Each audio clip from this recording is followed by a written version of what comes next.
Neste vídeo vamos falar sobre diagrama de esforço e basicamente o que é que isto vai ser. Eles dão-nos, por exemplo, um esquema, normalmente é de uma viga que está apoiada em diferentes tipos de apoios e também está a ser solicitada para uma carga, que é aqui o que nós vemos a vermelho.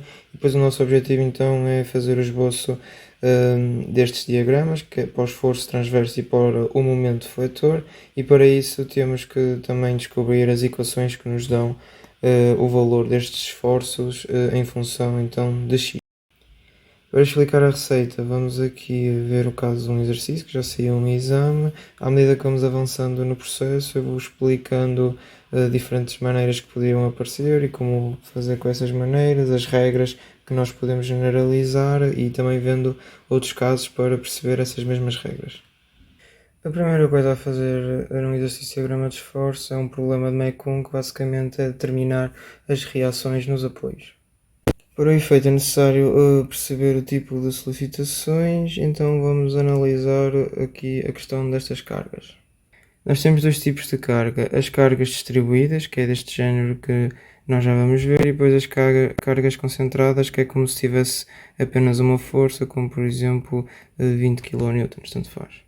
Vamos ver então o que é esta carga distribuída. Ela normalmente é uma função representada por que é de x e me dá a variação da carga aplicada por unidade de comprimento x neste caso. Vamos olhar aqui para o exemplo do peso. Ora bem, eu sei que se tenho uma barra, posso dizer que a força resultante do peso e vai ser igual a 100 newtons. Pronto, isto está aqui aplicado a meio.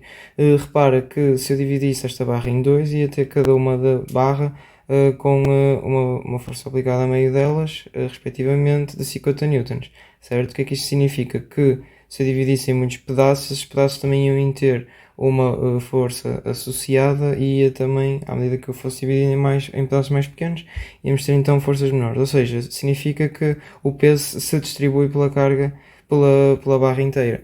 Ou seja, o que é que eu vou fazer? Eu vou dividir 100 por 5 e vou dizer porque por cada metro de barra que nós temos, vamos ter 20 kN. Ou seja, isto dá que a de x vai ser igual a 20 kN por metro. Ora bem, aqui neste caso faz sentido falar em 20 kN por metro, é intuitivo porque temos uma carga distribuída que neste caso é constante.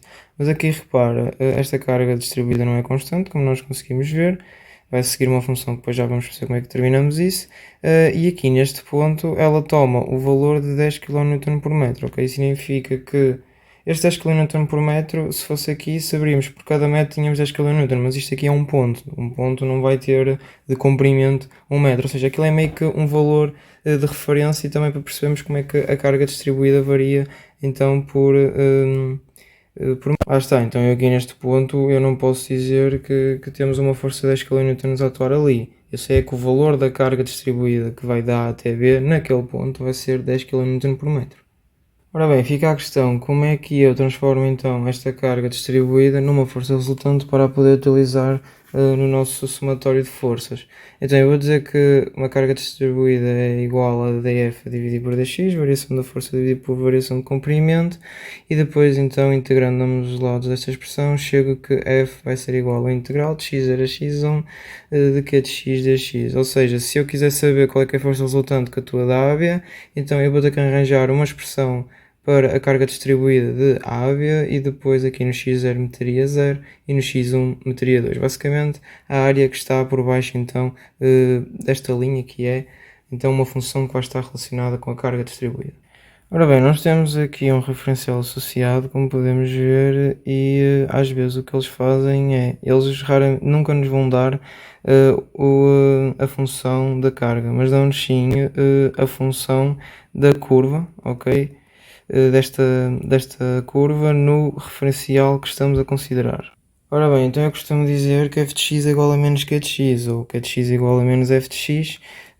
Porquê? Porque as que estão em cima vão corresponder a cargas cujo sentido é de cima para baixo. E se a função estivesse no quarto quadrante, iria corresponder a uma carga cuja direção, cujo sentido neste caso, é de baixo para cima. Ora bem, quanto à força, nós podemos integrar tanto faz ser f de x como q de x, porque vai-nos dar, e podemos fazer o módulo, porque o que nós queremos é o módulo da força, porque nós através do esquema conseguimos ver qual é que é o sentido. Contudo, se quiserem fazer de uma maneira sempre correta, fazem o integral de q de x. Fica agora a questão, como é que nós determinamos este f de x se eles não nos... Ora bem, vamos ensinar uma maneira rápida como eu utilizo para não perder muito tempo a terminar as equações destas funções f de x. Nós só vamos ter que fazer isso quando tratar, por exemplo, de retas lineares. Quando for destas, eles claramente que nos vão dar. Reparem, aqui neste caso é muito simples. Porquê? Porque nós sabemos que o valor da carga neste ponto é 10 kN por metro, então dividimos por 2, temos o declive e vai ficar 5x, porque a coordenada na origem é 0. Se tivesse assim aqui este caso, em que já ia ser um bocado, entre aspas, demoroso determinar a equação aqui desta reta. O que eu ia fazer basicamente era determinar o declive também, sei que é um declive negativo, 10 a dividir por 1, pronto, sei que vai ficar menos 10 o declive, e depois basicamente meto x menos onde ela interseta o eixo do x, que neste caso é para x igual a 3 metros, então vai ficar assim. Ok, determinamos então assim o f de x de uma forma rápida e vai resultar. Reparem numa coisa, ok, eu estou a terminar aqui a função, mas eu, no sentido de apenas determinar a força resultante, basicamente eu só preciso de fazer a área daquele triângulo, que vai ser 10 à altura vezes a base, que é 2, a dividir por 2, e dá-me então o valor da força resultante que está ali a atuar. Contudo, isto vai ser depois importante para determinar os esforços internos. É também importante saber onde é que é o ponto de aplicação da força resultante destas cargas distribuídas. E este vai ser na coordenada x, ou seja, na abscissa do centroide da figura que nós estamos a considerar. Ou seja, aqui eu sei que isto é simétrico, por isso a força resultante, neste caso, vai estar a atuar então a meio deste comprimento VC. Agora, aqui neste caso, em que nós temos um triângulo, eu sei que a abscissa do centroide é dada para 1/3 da base a contar da parte em que a altura é maior, ou seja, vai ser a partir daqui, contamos a partir daqui 2/3 e temos o ponto de aplicação da força resultante desta carga distribuída. Chegado a este ponto, já temos então conhecimento suficiente para terminar as reações nos apoios. A primeira coisa a fazer é determinar as forças resultantes das cargas distribuídas. Ora bem, a força resultante aqui desta coisa triangular vai ser menos 10 kN e aqui da parte parabólica vai ser menos 44 sobre 3 kN. Se quiserem também podiam escrever isto em forma sem ser de fração, ok? Mas eu prefiro por acaso trabalhar em frações, vejam como vos dá mais jeito. Depois vamos terminar as reações nos apoios. Aqui neste caso é muito simples, porquê? Porque só vamos precisar de duas equações. Daqui surgem duas incógnitas e daqui não surge mais nenhuma, por isso só precisamos de duas equações. O que eu costumo fazer é forças positivas de um lado e forças negativas do outro, e aqui os que geram momentos positivos de um lado e os que geram momentos negativos no outro. E depois determinamos então as reações nos apoios. Repara aqui no pormenor do somatório de momentos em B, aqui neste braço 2/3, basicamente é este pedaço. Porquê? Porque eu sei que o ponto de aplicação daquela carga vai ser então na abscissa do centroide da figura que neste caso é um triângulo. Aqui é a mesma coisa, como é simétrico, isto aqui é apenas este braço, aqui, para este caso. Ora bem, aquele caso era muito simples, mas pode acontecer que quando nós fizemos as primeiras duas equações, somatório de forças e somatório de momentos, nos dê três incógnitas. Aqui neste exemplo RA, RD e o momento em A, porque aqui aparece, repara, aparece um encastramento, vão surgir três reações, uma RA, MA e o RAX, só que esta nós sabemos que é zero porque não há nenhuma força a atuar na direção X.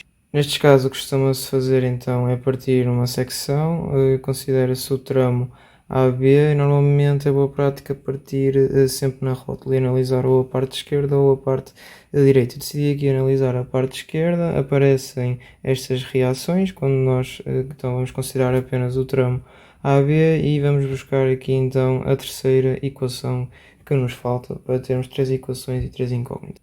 Porque é que se costuma partir na rótula? Porque lá sabemos que o momento interno aplicado ou o momento vai ser igual a zero. Daí conseguimos então através daqui definir esta expressão. Uma vez calculadas as reações nos apoios, vamos então a passar para calcular os esforços internos e construir o diagrama de esforços.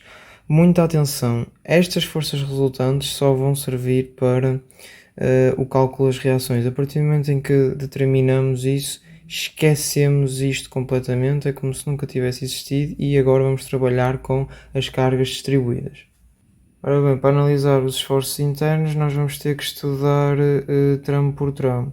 Aqui eles dizem-nos que temos o tramo AB e o tramo BC. Aqui neste caso isto vai ser dividido no tramo AB e no BC, mas nós vamos ver que nos outros casos nem sempre vai seguir os tramos que eles fazem a divisão através das letras. Mas já vamos perceber as regras então para saber dividir por tramos, que é um passo fundamental no processo de determinar o diagrama de esforços. Ora bem, então nós vamos definir um novo tramo sempre que a função da carga distribuída muda, ok? E existe uma carga concentrada. Esta pode ser uma força externa, uma reação no apoio, que se vamos a ver é exatamente a mesma coisa. Vamos perceber então isto melhor com alguns exemplos. Por exemplo, aqui neste caso, ora bem, temos aqui uma carga concentrada, ok? Que é neste caso a reação no apoio, mas como está no início não vai fazer diferença, porque a partir do início já temos que definir um novo tramo, certo? Ora bem, então o primeiro tramo vai ser AC. Repara que apesar de eles meterem aqui um B, nós não temos aqui nenhuma carga aplicada, nem existe nenhuma variação da função da carga distribuída. Por isso o primeiro tramo é AC e depois, como vai ter uma variação da carga distribuída, temos o segundo tramo que é CD. Aqui neste caso vai ter três tramos. O primeiro vai ser AB, depois aqui repara, nós temos a mesma função para a carga distribuída, ok? Ela não muda, contudo temos uma força externa aplicada, que neste caso é uma reação no apoio, por isso a partir daqui vamos ter um novo tramo, até aqui que vemos que a função da carga distribuída vai mudar. Então vai ser três tramos, AB, BC e CD. Aqui neste caso, ora bem, vamos ter o tramo AB, depois temos uma carga concentrada muda até BC e depois repara aqui o que é que acontece, vai mudar então a carga, ok? Porque aqui passamos a ter então uma função de carga distribuída, então temos o terceiro tramo CD. Aqui repara, vamos começar com AB, depois muda a equação da função da carga distribuída, BC, e depois aqui volta a mudar. Aqui tem uma equação linear, AX mais B, e aqui é zero, por isso volta a mudar, e então aqui fica três tramos também, AB, BC e CD. Ora bem, então aqui vai ser AB, depois BC, porque aqui tanto muda isto, e também temos forças externas aplicadas, e depois BC, em BC o Q de X é igual a zero, e em CD vai mudar então o Q de X e fica o terceiro tramo. Repara, aqui só vai ter dois tramos, que vai ser AC e CD, ok? Apesar de aqui existir uma rótula, nós não temos entre AB e BC, não existe nenhuma variação da função da carga distribuída, nem nenhuma força externa aplicada. Por isso o primeiro tramo é AC e o segundo tramo é CD. E que aqui reparem que já vai existir então a variação da função da carga distribuída. Aqui repara a mesma coisa, vai ser de AC a CD, apesar de termos aqui uma rótula, em AC tem sempre a mesma função, a carga distribuída, e não existe nenhuma força externa aplicada a meio. Neste caso vai ser então AB, ok? Depois muda a função da carga, fica BC. E porque é que eu meti BC e não BD? Porque aqui no ponto C vai existir uma carga externa aplicada, por isso é uma das nossas características para mudarmos de tramo, e fica então o terceiro tramo CD. Este vídeo já está longo, por isso vou terminar a parte do diagrama de esforços, tudo aquilo que precisamos saber no próximo vídeo. Espero que tenham aprendido mais alguma coisa e até a próxima aula.